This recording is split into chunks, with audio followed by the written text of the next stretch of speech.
Hello po, good morning, good afternoon po sa atin lahat, no? Good morning po sa ibang bansa, no? Good morning, good afternoon po sa atin dito sa Pilipinas, mga kapatid, no? Kung saan man tayo ngayon, ingatan po tayo ng ating mahal na Diyos. Ang mga kapatid, mayroon po tayong topic ngayon, no? Malaking pasalamat tayo sa social media, no? Sa Facebook, sa TikTok, sa YouTube, no? Kahit hindi po tayo nakapagsimba, at least makarinig po tayo ng salita ng Diyos, no? Napakaganda na po yan, mga kapatid. Ito ngayon may topic po tayo, no? Ito po 3 kinds of love, no? 3 kinds of love in the Bible, mga kapatid. Ang una po ay ito po ay agape love, no? God's love o selfless, no? Unconditional love, mga kapatid. Mayroon po tayong mabasa, no? Sa salita ng Diyos sa 1 Corinto 13 verse 4 and 7, no?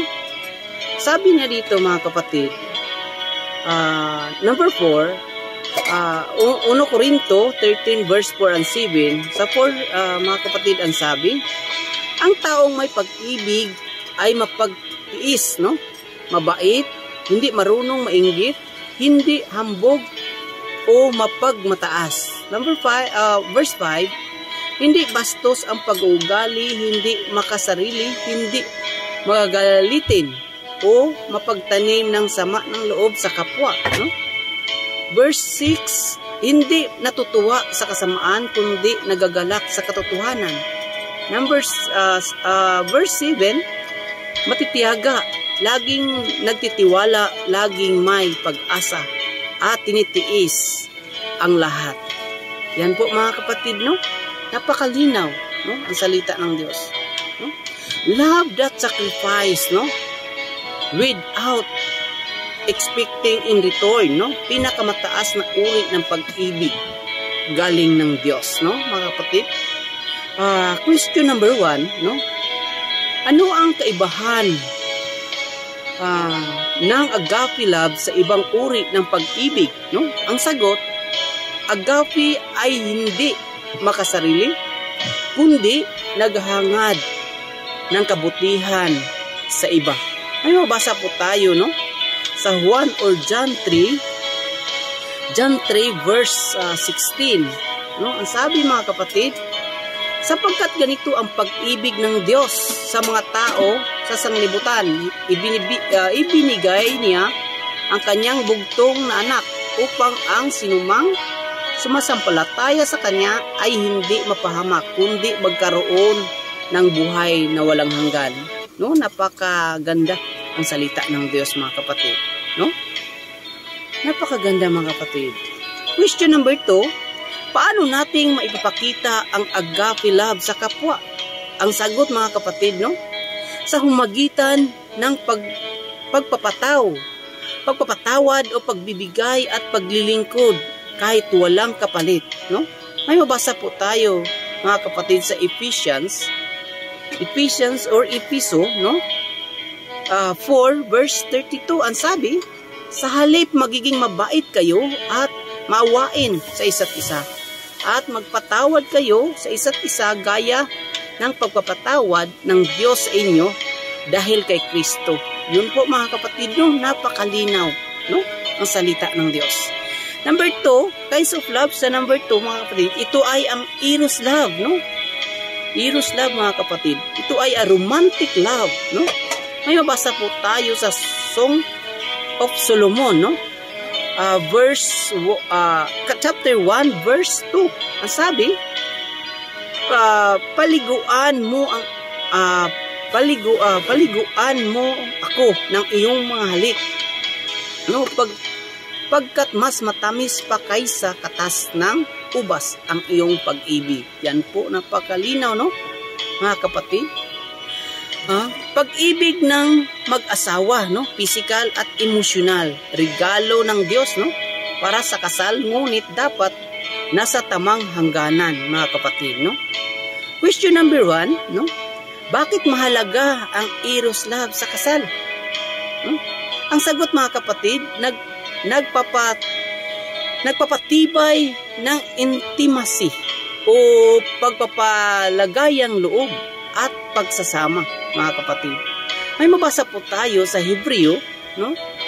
Sa Hebreo 13 verse 4, ang sabi, dapat ninyong pahalagahan ang pag-asawa at dapat ninyong iwasan ang pangalunya, sapagkat hatulan ng Diyos ang mga nangangalunya at ang mga immoral. Yan po, no? Mga kapatid, napakalinaw ang salita ng Diyos, no? O, question number 2, ano ang panganib kung mali ang paggamit ng eros love? No? Ang sagot, mga kapatid, nauwi sa immoralidad at kasalanan kung wala sa plano ng Diyos, no? May mabasa po tayo sa Words of God sa 1 Corinto 6, no? Verse 18. Ang sabi, mga kapatid, kaya lumayo kayo sa sexual na immoralidad. Ang ibang kasalanang ginagawa ng tao ay walang kinalaman sa kanyang katawan. Ngunit ang gumagawa ng sexual na immoralidad ay nagkakasala sa sarili niyang katawan. Yan po, mga kapatid, napakalinaw ang salita ng Diyos, no? Number 3, kinds of love, no? 3 kinds of love. Ang number 3 ay filial love. Ito po ay brotherly love o friendship, no? May mabasa po tayo sa John 15 verse 13. Ang sabi, wala nang pag-ibig na hihigit pa sa pag-ibig ng isang taong nag-alay ng kanyang buhay para sa kanyang mga kaibigan. Wow, napakalinaw, mga kapatid, no? Napakalinaw. Pag-ibig ng pagkakaibigan at pakikipagkapatiran, no? Malapit na relasyon ng pagkakaibigan o pagkakapatid sa pananampalataya, no, mga kapatid. Mayroon tayong question, no? Question number 1, ano ang katangian ng filial love? Filial love.